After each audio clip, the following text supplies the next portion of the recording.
जी अस्सलाम वालेकुम। उम्मीद है कि आप सब लोग खैरियत से होंगे। ये सामने जो आप तस्वीर देख रहे हैं ये अली अमीन गंडापुर साहब की तस्वीर है। सुबह मैंने देखी थी ट्विटर के ऊपर, एक सहाफी ने शेयर की हुई थी। उसके अलावा फिर मैंने देखा कि बाद में कुछ और सहाफी दोस्तों और दीगर लोगों ने भी शेयर की हुई थी। अब ये जो तस्वीर है ये उस चीज का सबूत है जो मैं ये कहता हूं कि ये लोग अभी भी 90 की दहाई में फंसे हुए हैं। ये इस तरीके से बयानियां बनाने की कोशिश करते हैं, चालाकियों से या जहालत से। इस दौर के अंदर बयानियां नहीं बनते। अब चालाकी या जहालत में क्यों कह रहा हूं, इसलिए कि थोड़ा भी जो डिजिटली थोड़ा सा भी एजुकेटेड है, शऊर रखता है, ये डिजिटल शऊर का दौर है और पाकिस्तान की आवाम डिजिटली बाशऊर है। चाहे वो किसी कस्बे में रहती हो, गांव में रहती हो या बड़े से बड़े किसी कॉस्मोपॉलिटन सिटी के अंदर रहती हो जैसे कराची है। अब इस तस्वीर के अंदर हमें पता है, आम कोई भी बच्चा उसको पता है कि जनाब इसके ऊपर एक फिल्टर लगा हुआ है। और इस तरह की तस्वीर बहुत सारे मोजिज दोस्तों की, सियासतदानों की आगे पीछे शेयर होती रहती हैं, लोग शेयर करते रहते हैं एज ए जोक। लेकिन यहाँ पे बाकायदा तौर पे जिन सहाफी के मैंने देखा उन्होंने ये शेयर की हुई थी और साथ लिखा हुआ था कि जनाब किस तरह देखें ये लोग छोटे दिल वाले हैं, अदालतों में जाते हैं तो इनकी क्या हालत हो जाती है। मतलब इस किस्म की बात की गई थी। लेकिन ये इस तस्वीर की हकीकत क्या है आपको भी पता है, इसलिए कि आप सब लोग डिजिटली बाशऊर हैं। ये स्नैपचैट का या दीगर इस तरह की जो ऐप्स हैं उनके फिल्टर होते हैं और इस तरह की लातादाद आपको पिक्चर्स इंटरनेट के ऊपर मिल जाती हैं और दीगर सियासी कायदीन की भी मिल जाती हैं। तो जब आप इस तरह बयानियां बनाने की कोशिश करते हैं, जब आप 2023 में आप बयानियां कोई बनाने की कोशिश कर रहे हो या फिर आप डिजिटल कोई अवेयरनेस क्रिएट करने की कोशिश कर रहे हो या डिजिटली आप कोई ऐसी हरकत कर रहे हो जिसका आपके नजर में मेरा जो बयानिया है या वो बयानिया जिसकी मैं हमायत करता हूं, मतलब जिस भी ने भी ये तस्वीर शेयर की है उसको इससे कोई फायदा होगा, उससे इसको कितना फायदा होगा, उल्टा मजाक बन जाएगा।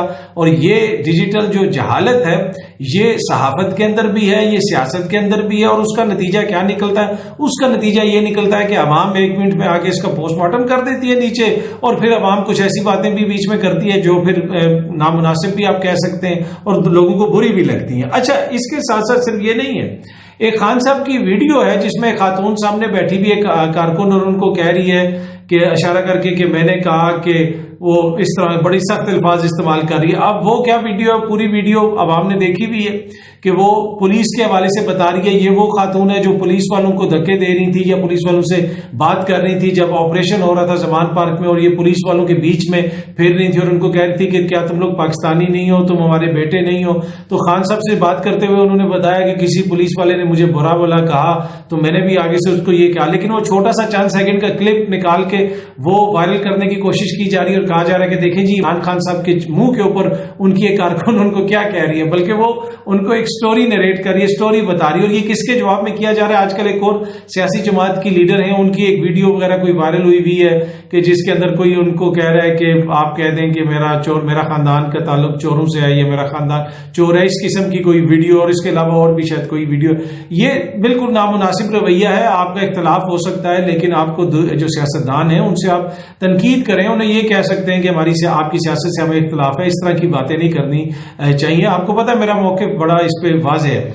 लेकिन यहाँ पे अगेन वो लोग जो अपने आप को सहाफी कहते हैं वेरीफाइड अकाउंट से, जो पिछली अली अमीन गंडापुर की तस्वीर थी वो भी वेरीफाइड अकाउंट से जो सहाफी और अपने आप को पता नहीं क्या कुछ वो कहते हैं जी हम ये भी तो है और ये खबर भी हमारे पास होती है और वो खबर भी उन्होंने शेयर की हुई थी। और ये भी अगेन खान साहब के वाले से जो वीडियो थी वो भी एक वेरीफाइड अकाउंट से इस तरह शेयर हुई थी और वो भी अपने आप को सहाफी कहते हैं या कहती हैं या जो भी है। तो एनीवे ये इस तरह की तस्वीर और इस तरह की वीडियो शेयर करके आप आजकल के दौर में बयानियां नहीं बना सकते। लेकिन एक चीज ये है कि मरियम बीबी ने भी आज एक ट्वीट की और उस ट्वीट के अंदर उन्होंने बुनियादी तौर पे एक कोट ट्वीट की हुई थी। ओ माय गॉड, मरियम लिखती हैं, both of them are consummate singers who are these gems. वो ये कह रही हैं कि ये जो दोनों हैं, यहाँ पे ये कॉन्सुमेट उन्होंने एडजेक्टिव इस्तेमाल किया है। ये इंग्लिश में आपको पता है वर्ब भी होते हैं, एडजेक्टिव भी होते हैं। मैंने किसी से ट्रांसलेशन करवाई है, मुझे तो समझ नहीं आती ज्यादा इंग्लिश, तो मरियम बीबी इंग्लिश में कर देती हैं, फिर कौम के लिए मसला बन जाता है।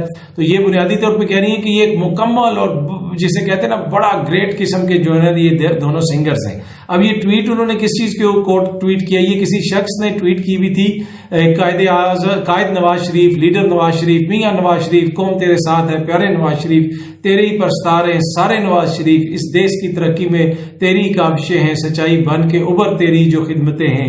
और साथ उन्होंने मरीम नवाज साहिबा को टैग किया। बताइए, 2 बच्चे नवाज शरीफ साहब के लिए गाना गा रहे हैं। जी हाँ जी, 2 बच्चे नवाज शरीफ साहब के लिए गाना गा रहे हैं। पिछले दिनों हमने देखा था कोई इस तरह के कोई खान साहब के लिए भी कोई बच्चे शच्चे कोई गाते हैं, पर मेरे ख्याल में इन बच्चों के जहन में आइडिया पहले आया होगा, वो खान साहब वगैरह वाले बच्चे जो है उन्होंने नकल कर ली होगी। अब ये अक्सर होता है कि कोई बच्चा कोई आ जाए, कोई ऐसी चीज हो जाए तो उसके कुछ दिनों के बाद एक कॉपी आ जाती है, ये कुछ लोग कहते हैं। पर मेरे ख्याल में आइडिया तो किसी को भी आ सकता है और प्यार तो किसी से भी हो सकता है। अगर खान साहब लीडर हैं तो मियां साहब भी बड़े लीडर हैं, तो इन बच्चों ने ये किया। पर मसला ये है कि खान साहब ने कभी अपनी किसी इस तरह के गाने के ऊपर उसको कोट ट्वीट करके हाईलाइट करने की कोशिश नहीं की है, इसलिए कि ये जो अकाउंट है इसकी कितनी फॉलोइंग है।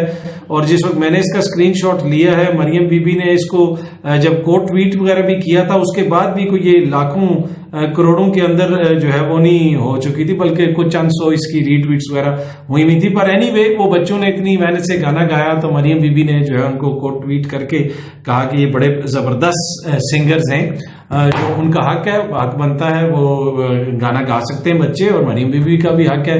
अब कुछ लोग ये कहेंगे कि अगेन ये वो वाली नकल होगी, इमरान खान वाली नकल होगी, कॉपी होगी। लेकिन देखें, हर ये डिजिटल प्लेटफॉर्म्स हैं, हर किसी को आज़ादी है। किसी ने कोई पेटेंट तो नहीं करवा लिया ना। अगर 2 बच्चे या 4 बच्चे खान साहब से प्यार करते हैं, उनसे गाना गाते हैं, तो अब ये नहीं है कि कोई और किसी और लीडर के लिए गाना ना गाए। और वो जब गाना गाया और उन लीडर की जो साहिबजादी हैं वो खुद उन्होंने फिर उसको कोट किया है, तो ये तो ओरिजिनल आइडिया है। एनीवे, और ओरिजिनल मोहब्बत है बच्चों की।